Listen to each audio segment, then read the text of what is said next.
Hi, everyone. This is Colette from the Ms. Behavior podcast. Recently, I made a video about how to encourage students to tell the truth at their hearings. And hopefully, if you haven't seen that, you can go back and watch that. There are lots of tricks and strategies to helping students feel brave in their hearings. Unfortunately, that does not always work. And I have a few tips for what to do in that situation.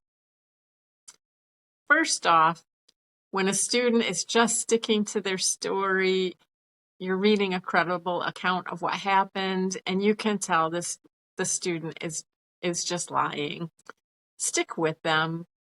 Have patience, have kindness. No matter what, there's still an educational moment to be had. So just keep loving them, be patient with them, give them more chances, but let them know in the end you still care about them and care about this being a meaningful experience for them. Secondly, I just want to ask you not to make sanctions worse just because a student didn't tell the truth. The sanction should be based on what the student did, how serious it was, and then for the educational part of it, what might help them in the future? If you're coming at this as an adversary, no sanction will probably work. But if you're coming out of care and you've done your best to try to understand what probably happened, you can design something educational for them.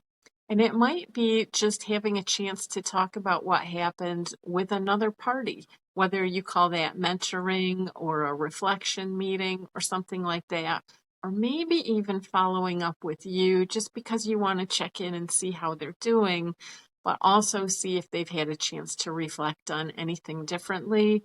But don't make punishments worse. And if you can, don't charge them with another charge of lying. Try to bring some closure to your case and just deal with the behavior that got them there. Just a little PS about the sanctions. Sometimes you do have to give sanctions that send a message to the student, whether they told the truth or did not tell the truth.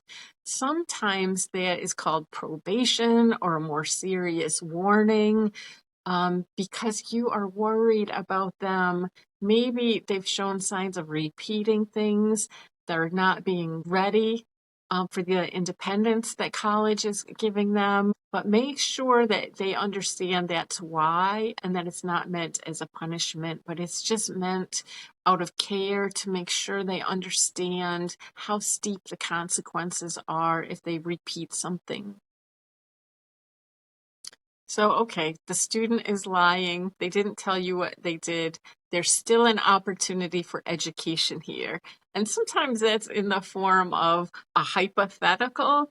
So I usually say, you might be telling me the truth, but I just feel like I can't walk away from this conversation without telling you my fears about alcohol binging, or my fear about using cannabis that's not regulated, or my fear about you maybe walking on the rooftop.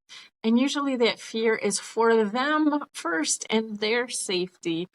And even if they didn't do it, you can say, even if you did not do it, you might be in a situation where you have to help somebody in a similar situation. So I don't feel guilty telling you what I hope you might have done in that situation or what they might do in that situation. So don't lose the opportunity for an educational moment just because you're taking their word for it or not taking their word for it.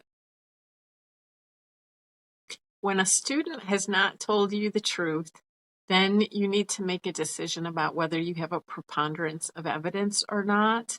And that comes from the report. It doesn't come from whether you believe them or not. You need to know whether you have a preponderance based on what you were told. And sometimes you don't. But again, go back to that last one. There might still be an opportunity for an educational moment here that makes it worth you bringing them into your office. Okay, now it's your turn. I would love to hear what you do when a student doesn't tell you the whole truth. I'd love to learn some new strategies. Just put those in the comments or reply to this. Send me an email at msbehaviorcollege@gmail.com. But we'd love to know what your thoughts are, and we'd love to talk about it on the podcast. So tune in to Ms. Behavior, and we'll see you next time.